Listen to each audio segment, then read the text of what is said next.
आप सभी भाई बहनों का ब्रेकिंग आध्यात्मिक न्यूज की कक्षा में एक बार फिर स्वागत है। आज की चर्चा का विषय है अपना स्वभाव पहचानो। अक्सर देखिए, एक साधारण मनुष्य है, भले ही जितना भी बुद्धिमान हो, लेकिन फिर भी वो मरते दम तक अपने स्वभाव को पहचान नहीं पाता। या दूसरे आसान शब्दों में यूं कह लो कि यदि उसका स्वभाव बिगड़ा हुआ है तो वो उसको स्वीकार नहीं करता। जब तक मनुष्य अपनी किसी गलती को या विकार को गलत अर्थों में माना जाता है, उसको स्वीकार ही नहीं करता, तो फिर उसके जीवन में सुधार आने की गुंजाइश नहीं रहती, कोई संभावना नहीं रहती। देखिए, ये मैं बहुत ही स्पष्ट शब्दों में अपने अनुभव के आधार पर इस बात को बहुत ही दावे के साथ कहता हूँ, क्योंकि मनुष्य जोनी कर्म जोनी है, साधना जोनी है। कहीं भी शास्त्रों में भोग जोनी तो कहा ही नहीं गया। आज कलयुग चल रहा है। कलयुग में एक साधारण मनुष्य ने मिले हुए इस मनुष्य जोनी के अवसर को भोग जोनी बना लिया, और भोगों के लिए ही मनुष्य धर्मानुसार कर्म ही नहीं, विक्रम भी कर जाता है, पाप कर्म भी कर जाता है। देखिए, जब हम शास्त्रों के अनुसार, विधि विधान के अनुसार, धर्मानुसार कर्म करते हैं, तो प्रकृति भी हमें किसी भी प्रकार का वो दंड नहीं देती। लेकिन जब जब हम विषय भोगों से प्रेरित होकर निषेध कर्मों को कर जाते हैं, जिनका शास्त्रों में मनाही की गया है, ये सभी पाप कर्म होते हैं।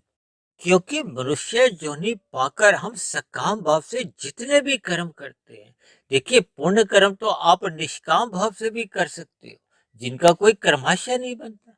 लेकिन पाप कर्म तो निष्काम भाव से नहीं होते। पाप कर्म तो सदा ही सकाम भाव से ही माने जाते हैं। और मनुष्य के 90-95% जीवन में जितने भी कर्म होते हैं, वो बने हुए स्वभाववश होते हैं। यहाँ स्वभाव का अभिप्राय है, ये जो प्रकृति के 3 गुण हैं, तमोगुण, रजोगुण और सतोगुण, इन इन गुणों का हम जैसा जैसा संग करते हैं, वैसा वैसा आपका हमारा स्वभाव बनता है।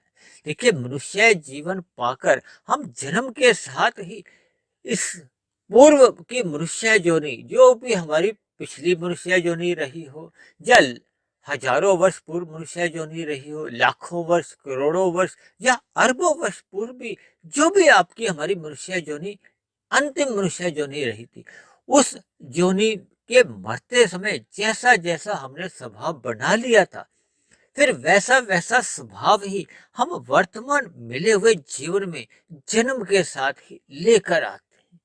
लेकिन मनुष्य जोनी पाकर हम इस स्वभाव को बिगाड़ भी सकते हैं, और बिगड़े हुए स्वभाव को सुधार भी सकते हैं। यही तो मनुष्य जीवन का एक महत्व है। यानी कि मनुष्य जीवन पाकर हम अपने बुरे संस्कारों को यदि हम समाप्त कर लेते हैं, तो आपका हमारा स्वभाव सुधरता जाता है। और यदि हम कुसंग करते करते हम नए बुरे संस्कार अर्जित करते जाते हैं, तब ऐसी स्थिति में जो पहले का हमारा आपका बुरा स्वभाव बना होता है, उसमें और अधिक मजबूती आने लगती है। और मैंने कहा ना, आपके हमारे जो अधिकतर कर्म है, जो कि 90-95% कर्म, वो बने हुए स्वभाववश होते हैं। इसलिए मनुष्य जोनी पाकर हमें कभी भी अपना स्वभाव बिगाड़ना नहीं चाहिए। देखिए, बिगड़ता कब है? जब मनुष्य विषय भोगों में अधिक लिप्त होता है, मर्यादा से अधिक हम विषय भोगों में रुचि लेते हैं। जब इन विषय भोगों को भोगने की आपकी हमारी एक स्वभाव बन जाता है, स्वभाव बन जाता है। यदि हम धर्मानुसार कर्म करते हैं, तब तक तो प्रकृति भी देखिए वो दंड नहीं देती। लेकिन अक्सर क्या होता है कि मनुष्य इन विषय भोगों को भोगते भोगते इनका व्यसनी बन जाता है, प्रमाद में आने लगता है। प्रमाद में आते आते उसमें आलस्य आ जाता है। आलस्य आने की स्थिति में इन विषय भोगों का वो आदी तो हो चुका होता है, यानी कि इन विषय भोगों को भोगने की उसकी आदत बन चुकी होती है।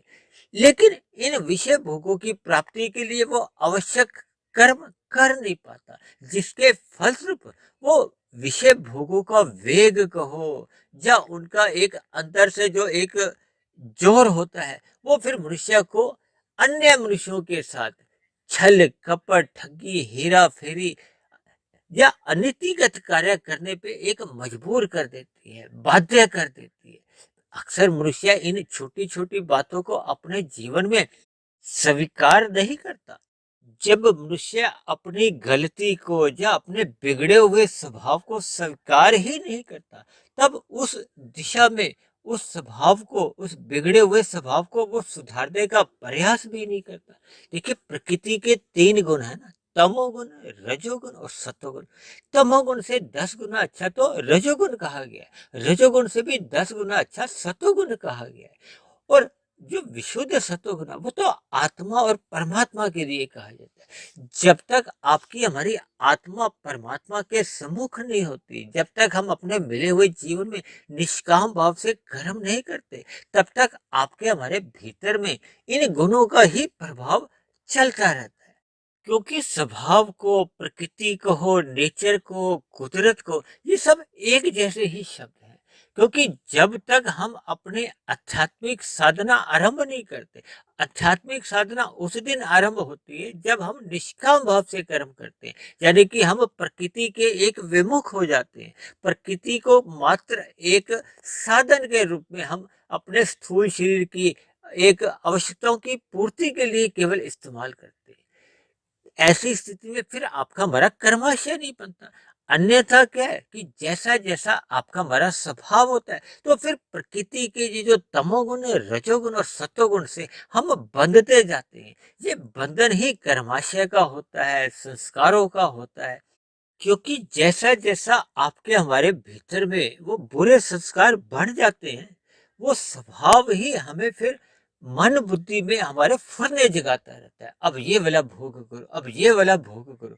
फिर उस भोग के लिए हम अपने स्थूल शरीर की कर्मेंद्रिय को फिर वो मन बाध्य कर देता है। चाहे वो अपराध जगत के कैसे भी कर्म हो। देखिए, आज कलयुग चल रहा है, कितने ही प्रकार के जो अपराध आप और हम अपने जीवन में देखते हैं, वो देखिए जिन अपराधियों द्वारा भी होते हैं, वो भले ही उन अपराधों को करना नहीं चाहते, लेकिन उनके अंदर का जो बना हुआ स्वभाव है, संस्कार है, वो उसके मन बुद्धि में इतने जबरदस्त तरीके से वो फुरने जगाते हैं, और फिर वो फुरने ही उन स्थूल शरीर की कर्मेंद्रियों को जबरदस्त उस पाप कर्म में लगा देते हैं। इसलिए हमें मिले हुए जीवन में अपने स्वभाव को पहचानना होगा। उस बुरे स्वभाव को हमें समाप्त करना होगा।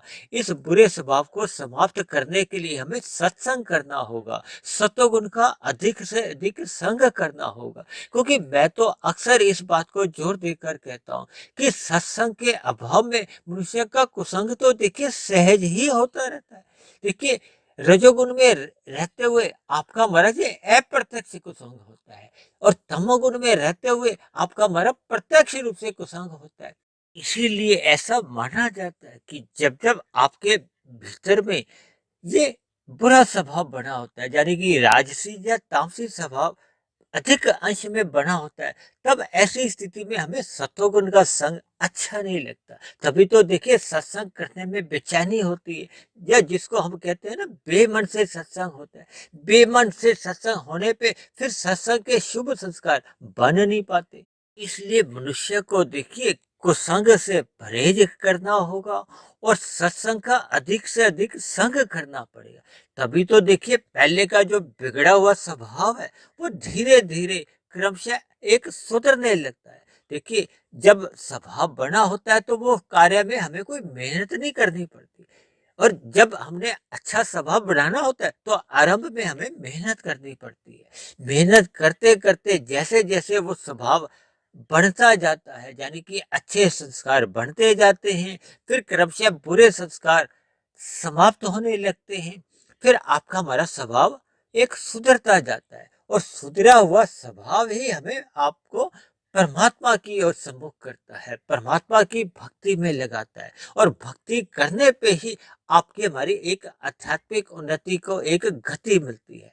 इसलिए मेरी आप सभी भाई बहनों से विनती है कि शुभ संस्कार बनाने के लिए, या अपना अच्छा स्वभाव बनाने के लिए, यानी कि सात्विकता लाने के लिए, हमें आरंभ में रजोगुण मर्यादा में संग करना होगा और तमोगुण के मल रूपी संग से 100% हमें आपको बचना होगा। ऐसी निरंतर स्थिति बनाए रखने पे ही आपका हमारा बुरा स्वभाव समाप्त होने लगता है और क्रमशः शुभ संस्कार कहो या अच्छा स्वभाव सहज ही बनने लगता है। ऐसी सभी शुभ स्थितियां हम सभी भाई बहनों के जीवन में तभी बन पाती हैं जब हम अपने मिले हुए जीवन में निरंतर सत्संग करते रहते हैं और प्रतिदिन आने वाले ब्रह्म मुहूर्त का संग अवश्य ही करते हैं। तो ऐसी सभी शुभ स्थितियां हम सभी भाई बहनों के जीवन में निरंतर अग्रसर होती जाए, बढ़ती जाए, ताकि आपका हमारा मिला हुआ जीवन सफल हो, सार्थक हो। इन्हीं शब्दों के साथ आज की चर्चा विशेष को हम यही विश्राम देते हैं। यदि बनी हुई वीडियो आपको अच्छी लगी हो तो मेरी आप सभी भाई बहनों से विनती है कि इस बनी हुई वीडियो को आप अन्य भाई बहनों में भी शेयर करें। यदि मेरी कही गई बातों पर आपको किसी प्रकार की कोई शिकायत हो, आपत्ति हो, तो नीचे दिए गए कमेंट्स बॉक्स पर जाकर आप अपनी शिकायत लिख सकते हो। इन्हीं शब्दों के साथ चर्चा को यही विश्राम देते हैं। कल फिर मिलते हैं एक नए विषय को लेकर, एक नए संदेश के साथ। तब तक आप सभी भाई बहनों का बहुत बहुत धन्यवाद।